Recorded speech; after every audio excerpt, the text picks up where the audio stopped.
What do a picnic basket, a wreath, and prison have in common? You're about to find out in this fun sized felony.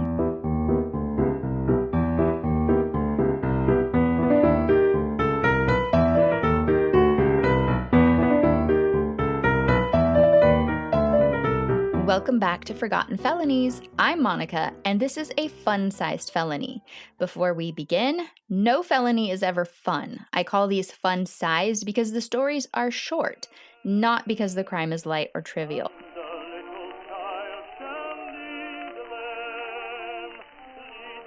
Today's story takes us back to the summer of 1865, just 2 months after the Civil War came to an end. Americans were finally beginning to turn their attention away from the battlefields and back toward everyday life. And unfortunately, for one Massachusetts family, everyday life was about to become a nightmare. 14-year-old Isabella Joyce and her 12-year-old brother John had lost their father in the war. And now Mrs. Joyce was making it work, as a single mother. Of course, it was a struggle and all of that, and so her family was there to help her. So the kids at this time had spent the previous week visiting their aunt in Boston's South End. Well, on Monday, June 12th, the children planned one final adventure before returning home. They packed a picnic basket, gathered just 10 cents each to pay their horse car fare, and they set out for Mays Woods in West Roxbury. Now, a horse car, at first I was thinking, what is that? That's just a weird way to say it. I'm not going to say it like that. But then I actually looked it up. I was like, what is a horse car from 1865? This was the predecessor of a modern bus. It was a big enclosed wagon, like a trolley kind of, really, but it was pulled by horses. And I saw some pictures of them, and they looked so cool. Oh, they need to bring this stuff back. But anyway, it was public transportation in Boston in 1865. Before boarding the horse car, they stopped to visit their grandmother. And that simple visit would become the last time anyone in their family saw them alive. The two children spent the afternoon exactly the way children should. They wandered through the woods collecting oak leaves. They were weaving little wreaths. They were decorating Isabella's hat and John's cap, and they were building tiny mounds of moss. They were just two innocent kids spending a carefree summer afternoon together. Well, as evening approached, the children didn't return home. At first, their family probably assumed that they missed the horse car, and as darkness fell, worry started to turn to panic. Relatives, neighbors, and complete strangers spread through the countryside searching on the roads, searching fields, and even wooded trails. The search continued throughout the night. Then another day passed. Then another. Nearly a week after the children disappeared, two unassuming salesmen entered Bussey Woods, and they made a horrifying discovery. They found Isabella first. She had been stabbed repeatedly. Her hands and her arms were covered with deep cuts, suggesting that she had desperately tried to grab the knife that was attacking her. Grass had been forced into her mouth, apparently to silence her screams, and Isabella had been sexually violated, which the newspapers refer to as having been outraged. That's the word that they would use. As horrifying as that was, the horror only deepened when they realized that her little brother was still missing. About an hour later, a search party found Johnny lying face down in a dense thicket some distance away. They said it was like 3 rods away. Investigators believed that he had managed to run before his attacker caught up to him and stabbed him to death. Now, the city was horrified. Mrs. Joyce had already lost her husband during the Civil War, and now both of her living children were gone. Previously, another child had died. I'm not exactly sure when, but there was a third child.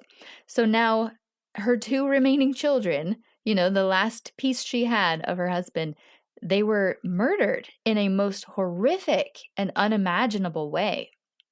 Boston newspapers devoted pages and pages to the murders. Citizens donated nearly $2,000 to support the grieving widow, and in 1865, that was a lot of money. That was equal to roughly $41,120 today in 2026. But everyone was just so supportive of, Mrs. Joyce. It's unimaginable. It's absolutely horrific. Detectives pursued every lead that they could find. And first, they arrested a local house painter named Thomas Ainsley. And within a day, he was released for lack of evidence. Then they had another serious suspect, a man named John Stewart. He was a young soldier stationed at Fort Independence. Stewart had enlisted in the Army just 4 days after the Joyce children were murdered, and detectives soon learned that several people had pointed to him as the likely culprit, and they were all independent of each other. So they didn't know that, this guy and this guy are going to go say it, I'll say it too. So that was, some pretty convincing evidence. Well, one person even claimed that Stewart had confessed to the crime. And so Stewart was arrested. He was put in jail for quite a while. And he even had a hearing before the grand jury. Like, there were witnesses testifying and everything. So everyone was convinced that he was guilty. But then finally, the grand jury said there was absolutely no evidence to link him to the crime at all. The witnesses who had earlier made very incriminating statements against him, they changed their stories quite a bit when they were on the stand. Supposedly, Stewart had shown up at his aunt's house covered in blood. But in reality, he had gone to a friend's house, not his aunt's house, and he had blood on his sleeve, which had happened when he somehow put his hand through a window. He was released and he was taken back to Fort Independence. Witnesses testified before the coroner in the coroner's inquest, and one remembered seeing Isabella smiling as she walked past him around noon. Others remembered hearing the screams of a child echoing through the woods sometime that afternoon, and the screams gradually became weaker. And then, nothing. As often happens after a notorious crime, speculation filled the vacuum. One newspaper solemnly informed readers that 9/10 of all crime, from stealing 3 cents to murdering the Joyce children, could be blamed on rum. According to the editor, if alcohol had never existed, Abraham Lincoln himself would still be alive.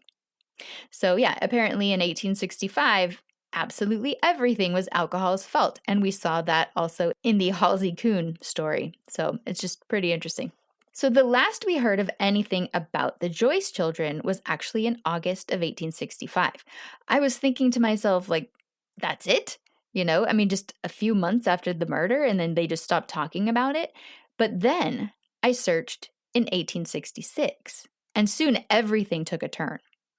Hundreds of miles away, over in New Hampshire, a burglar calling himself Scratch Gravel was arrested after having stolen a silver watch back in Massachusetts. Even though the criminal had been armed and the deputy arresting him was not armed, Scratch Gravel gave up without a fight and was just totally respectful. He could have killed this cop, but he was just like, yeah, okay, you can take me.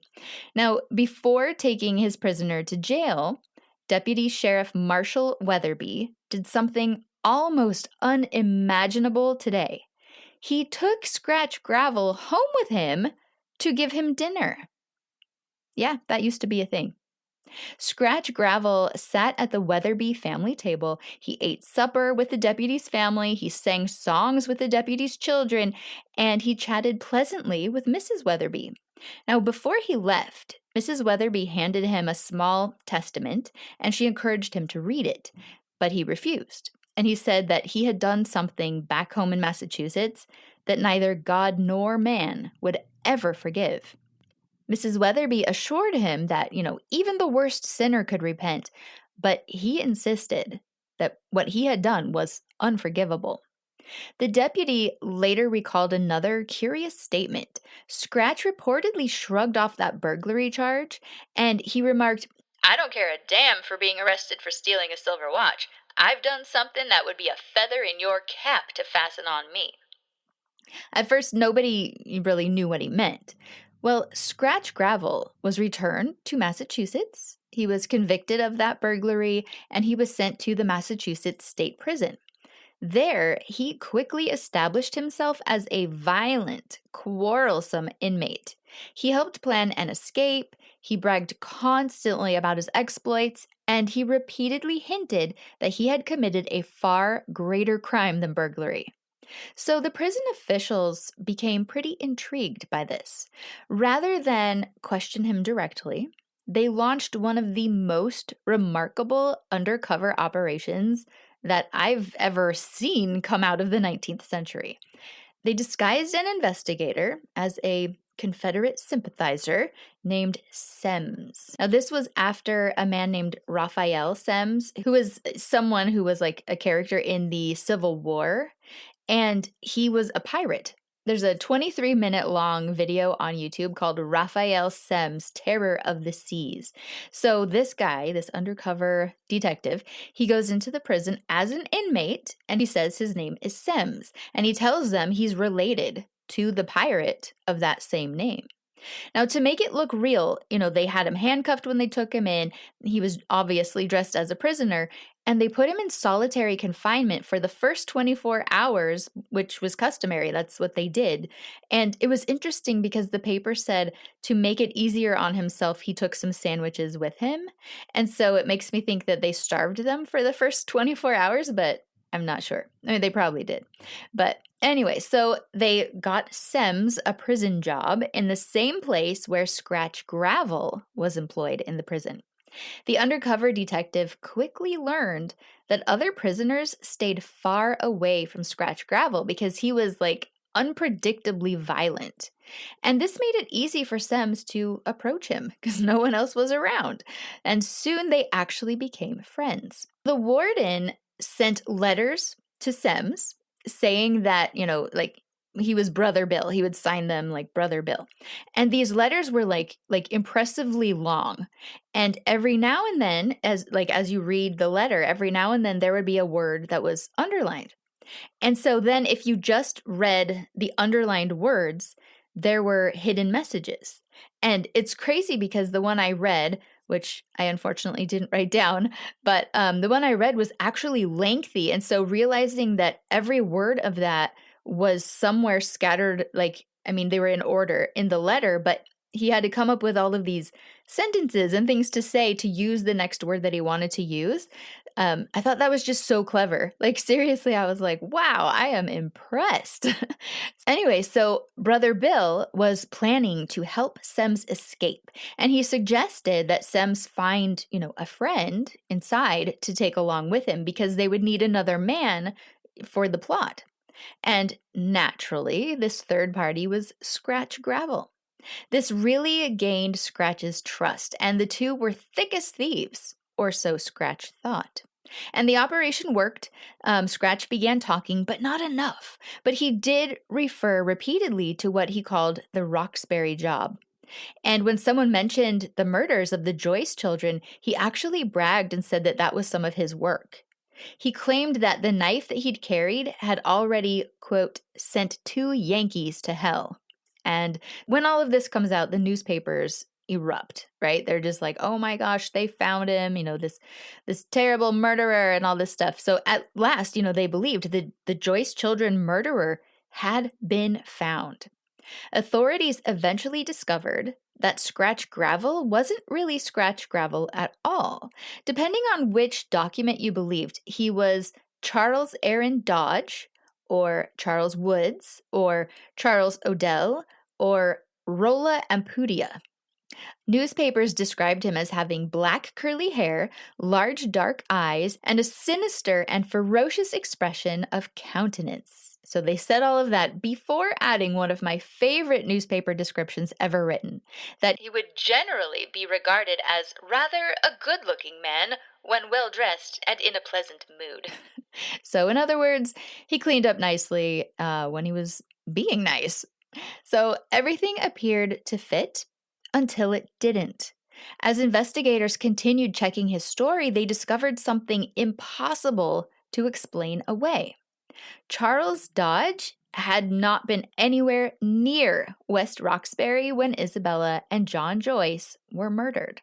He had actually been hundreds of miles away.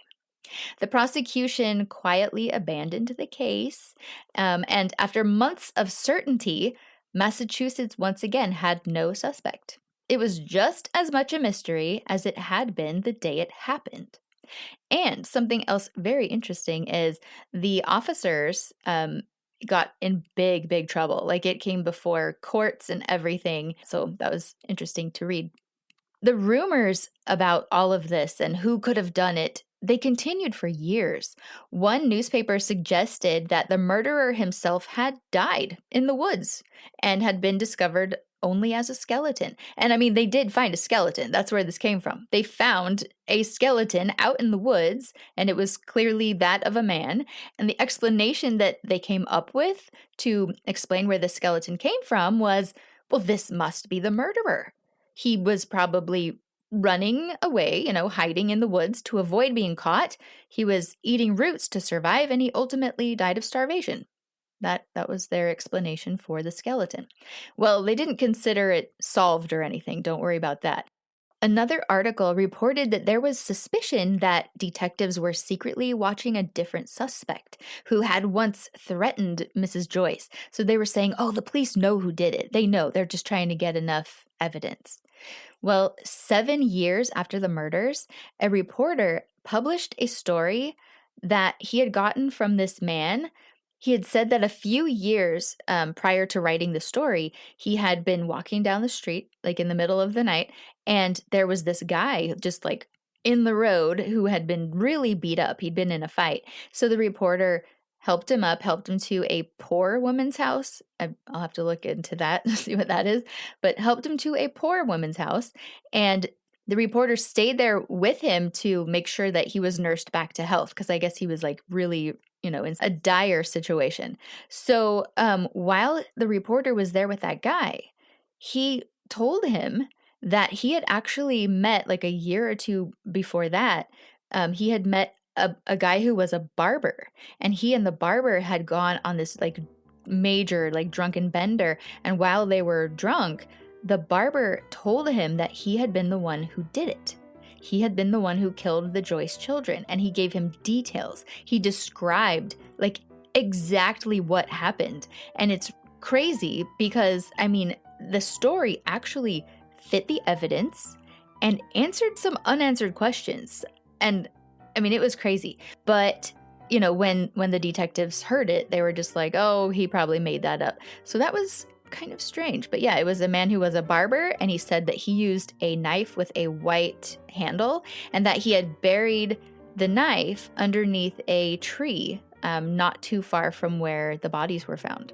So I kind of want people to go and start digging, like, come on, guys, it might be there.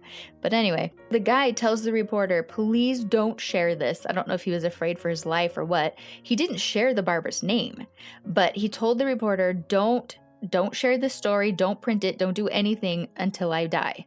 And so right before printing this story, the guy had died like 3 days prior.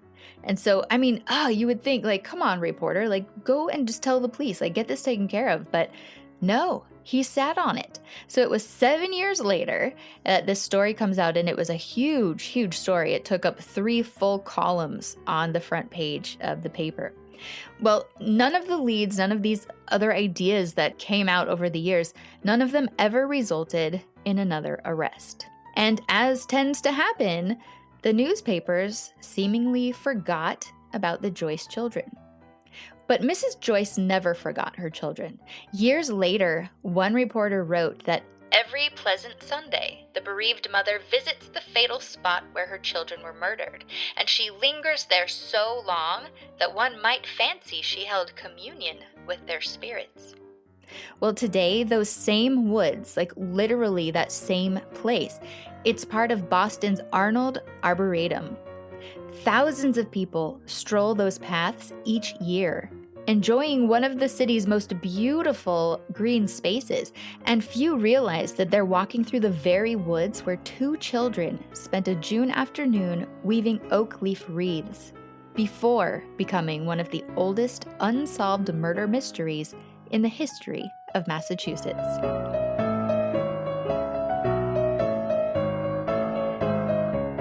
This has been a fun-sized felony.